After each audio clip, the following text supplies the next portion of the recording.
रे चरम मेरे धन, तनिक पीछे की ओर देख तो ब्रह्मर्षि वशिष्ठ, दुर्वासा, विश्वामित्र आदि ब्रह्मपुत्र तेरे पिता सृष्टा पुरुष के कितने निकट थे, कितनी प्रचंड शक्ति एवं महान ज्ञान के अधिकारी थे, परंतु क्या वे सभी एक दूसरे को पहचान सके थे और ना ही पहचानने की चेष्टा की थी।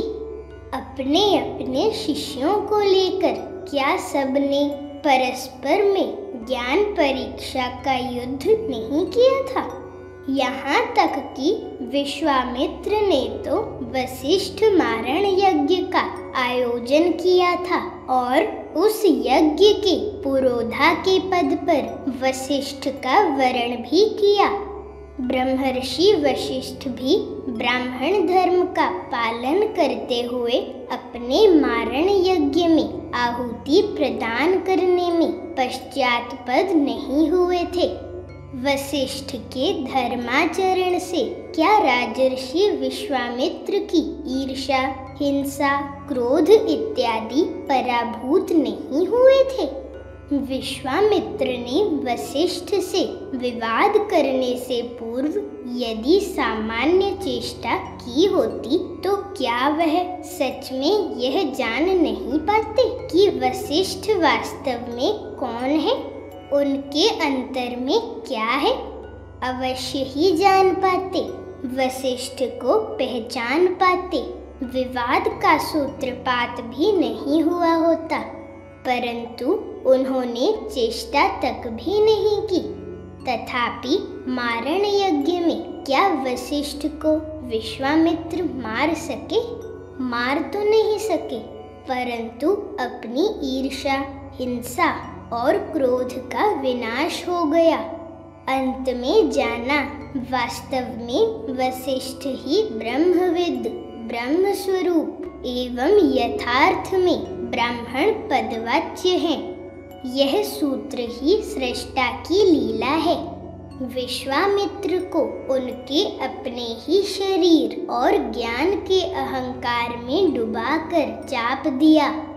दोनों को ज्ञान और शक्ति परीक्षा के युद्ध में आमना सामना करा दिया एवं अंत में स्वयं उसका समाधान करते हुए पुनः दोनों को भ्रातृत्व के बंधन में बांध दिया। दोनों की अनुभूति और ईश्वरोपलब्धि को एकत्रित कर विश्व के कल्याण में लगा दिया। और एक बात स्मरण करा देता हूँ, सुन बाबा।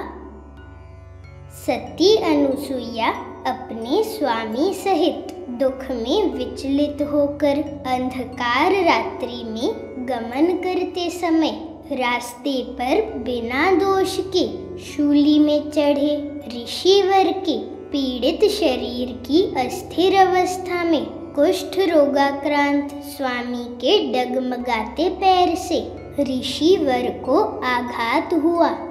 शूलग्रस्त ऋषिवर ने यंत्रणा में अस्थिर होकर अपना संयम खोकर क्रोधवश अभिशाप दिया। अहंकार में अंधे होकर जिसने मुझ पर पदाघात किया है, यह रात्रि पूरी होते ही उसकी मृत्यु हो।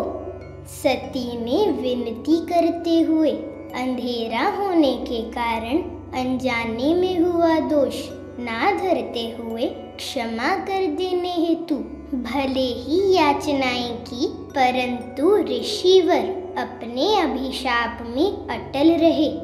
सती अनुसुईया ने अंत में विवश होकर उच्चारण किया, मैं यदि वास्तव में त्रिभुवन में सती पदवाच्य हूँ, मेरे स्वामी यदि निर्दोष हैं, तो ना तो यह रात्रि पूरी होगी और ना ही मेरे स्वामी को मृत्यु स्पर्श कर सकेगी।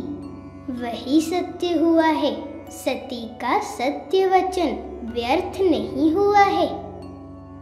रे चरम मेरे धन, यहाँ ध्यान पूर्वक अपने घर के मालिक इस सृष्टि के सृष्टा पुरुष के विचित्र लीला रहस्य की ओर देख।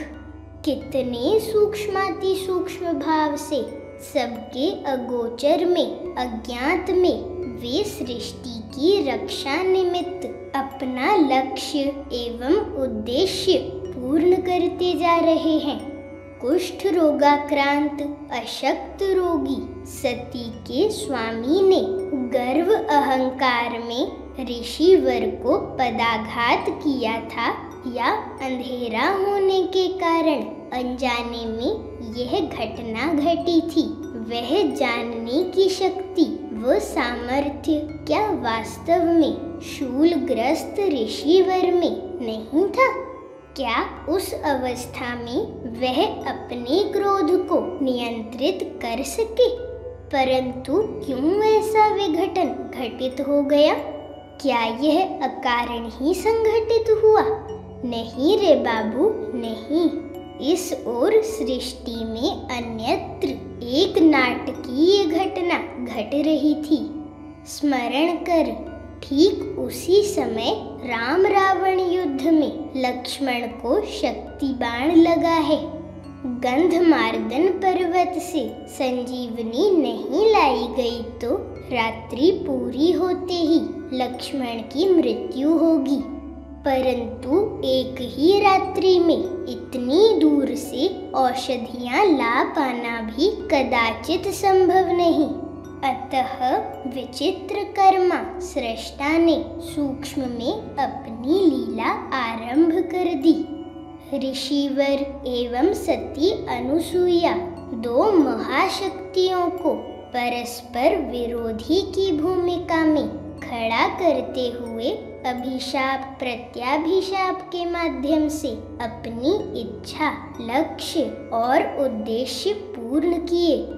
एक पंथ दो काज। एक ओर असंयमी ऋषिवर का क्रोध व अहंकार पराभूत हुआ और सती के तेज की पराकाष्ठा प्रतिष्ठित हुई, एवं दूसरी ओर लक्ष्मण के प्राणों की रक्षा करना भी संभव हुआ।